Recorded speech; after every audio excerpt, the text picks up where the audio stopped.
এই ভিডিওতে আমরা জানবো হচ্ছে কি ব্লক এলিমেন্ট কি এবং ইনলাইন এলিমেন্ট কি এবং তাদের নিয়ে আমরা কিভাবে কি কাজ করতে পারি। তার জন্য আমি প্রথমে আমরা কোড এডিটরে আসি। কোড এডিটরে আসার পর আমার এতক্ষণ পর্যন্ত কি একটা ইমেজ শো করতেছিল না, সেটাকে আমরা একটু এখান থেকে সরাই দিই। সেভ করলাম এবং আমি এখানে কি প্রথমে একটা ট্যাগ লিখবো যেটা হচ্ছে কি S2 দিয়ে লিখতেছি। মাঝখানের কিছু ট্যাগস দিচ্ছি, দেন কোডেক্স ডেভওয়্যার। এরপর এটাকে আবার ক্লোজ করব, এতটুকুতে রাখলাম। রাখার পর আমি এবার নিচের দিকে আসি এবং এখানে এসে বি ট্যাগ দিয়ে একটা লেখা লিখি। তাহলে এখানে বলবো কি দিস ইজ দিস ইজ লাগবে না, আমরা দুইটা লেখাই সেম রাখি, তাহলে একটু পার্থক্যটা বুঝতে পারবো। ও সরি,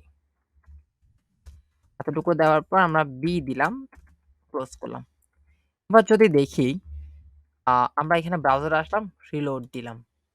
ওকে, এটা আমার S2 দিয়ে আসছে, এটা আমার বি ট্যাগ দিয়ে আসছে এবং এগুলা জুম করা আছে। আমরা 100% এ নিয়ে যাই। ফাইন, 100% আসছে। আসার পর দুইজনের কি সেম ভাবে দেখাচ্ছে, তাই না? এরপর আমি যদি আবার কোড এডিটরে যাই, এখানে একটা লেখা লিখলাম, যেমন আমি কি আই দিয়ে এভাবে লিখি যে আমি লিখলাম হচ্ছে কি আবার কোডেক্স লিখি, তাহলে আমরা বুঝতে পারবো কেন কি প্রবলেম হচ্ছে। ওকে, আই দিয়ে লিখলাম, সেভ করলাম, ব্রাউজারে যাই এবং রিলোড। তাহলে কি হলো, কোডেক্স ডেভওয়্যার প্রথম যে লেখাটা ছিল সে কিন্তু কি উপরে বসে আছে, তার পাশে কিন্তু কি আমার বি ট্যাগ দিয়ে যেটা লিখছি এটা কিন্তু কি এই পাশে যেতে পারে না। বাট যখন আমি এই বি ট্যাগের পাশে আই ট্যাগটা লিখলাম বা ইটালিক ট্যাগটা লিখলাম, তখন কি তারা পাশাপাশি বসিয়েছে। তাহলে এখানে জিনিসটা হলো কি, পার্থক্যটা এই জায়গায়। মজার বিষয় হচ্ছে কি, এখানে আমরা যখন হচ্ছে কি ট্যাগগুলা নিয়ে কাজ করি তখন আমাদের মধ্যে কি দুইটা ট্যাগ আসে।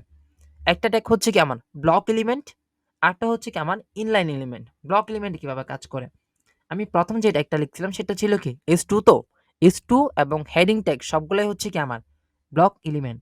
তো এদের বিহেভিয়ারটা কিরকম, তার কাহিনী হচ্ছে কিরকম, সে এখান থেকে এতটুকু জায়গা নেওয়ার প্রয়োজন, তার থেকে কিন্তু কি এর থেকে বেশি প্রয়োজন নাই। বাট তারা আসলে এই পুরো জিনিসটাই হচ্ছে কি একরকম একটা দখল করে রাখে। এটাকে আমরা দখল করা বলতে পারি যে কি, তা এইখানে আসার জায়গা তার এতটুকু প্রয়োজন, বাট সে কি এখান থেকে পুরো লাইনটাকে নিয়ে ফেলবে। মেইনলি ওদের কাহিনীটা হয় কি বা কাজটা হয় কি, যে ওরা প্রত্যেকবার কি নতুন লাইনে কি কাজ করে। যেমন আমি এখানে কি S2 দিয়ে এটা লিখলাম না, তাহলে এটাকে বললাম হচ্ছে কি একটা ব্লক এলিমেন্ট, তার মানে হচ্ছে কি সে তার পাশে কি আর কাউকে জায়গা দিবে না। এরপর যখন কি আমি আরেকটা ব্লক এলিমেন্ট লিখবো, তখনই কি হবে, সে কি নতুন একটা লাইনে দেখাবে, তার আশায় পাশে কেউ কি যেতে পারবে না। বাট যারা ইনলাইন এলিমেন্ট আছে তাদের ক্ষেত্রে কি হয়, তার এতটুকু জায়গা প্রয়োজন, সে এতটুকু জায়গা নিবে। তার কিন্তু কি এই পুরো জায়গাটা প্রয়োজন নাই, সেটা কি অন্য কারোর জন্য ছেড়ে দেয়, তুমি এখানে এসে কি বুঝতে পারো। এবং যেমনটা হচ্ছে কি ইটালিক ট্যাগ যেটা আছে যেটা লিখলাম তাও কি সেম, তার এতটুকু প্রয়োজন সে এতটুকু রাখলো, এবং অন্য কেউ যদি এখানে এসে বসতে যায় তাহলে বসতে দিবে। বাট ব্লক এলিমেন্ট কি করে, এটা করতে দেয় না। সে বলে যে কি আমি এতটুকু আছে মানে কি এটা পুরোটাই আমি দখল করবো, এবং ওর বিহেভিয়ারটা এরকম যে কি ওরা প্রত্যেকবার নতুন লাইনে শুরু করে কাজ। আগের কোন একটা লাইন, যেমন হচ্ছে কি আমি এখানে যদি কি S1 দিয়ে কিছু একটা লিখি, সে কিন্তু কি এখানে আসবে যে, কিন্তু এখানে সে কোনোভাবে যাবে না, কারণ সে বলবে কি আমি তোমার এই অর্ধেক লাইনে যাব না, আমি নতুন লাইনে থাকবো।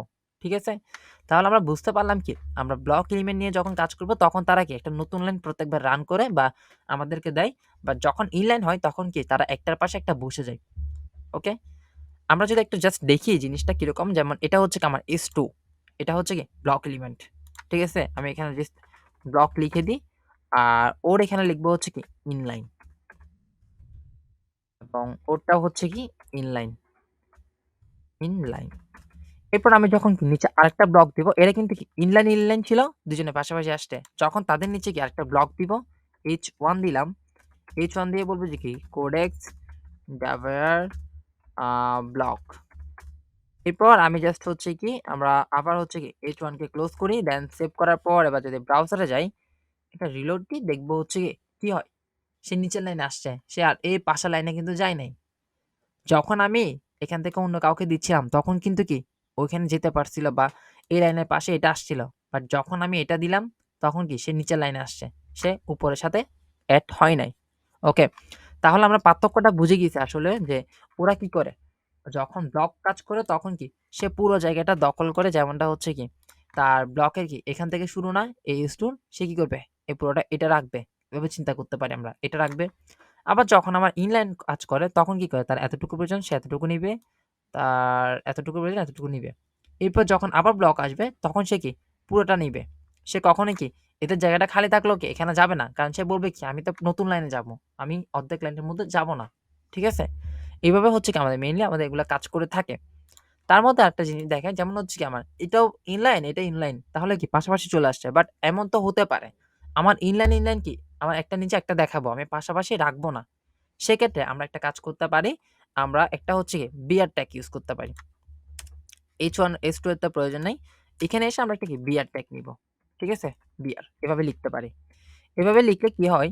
এটা কিন্তু কি দেখেন আমার সবগুলা ট্যাগ কিন্তু কি স্টার্টিং ক্লোজিং আছে। বাট বিয়ার এর মধ্যে কি আমি কিছু দিই নাই। জাস্ট এভাবে লিখছি, তাই না?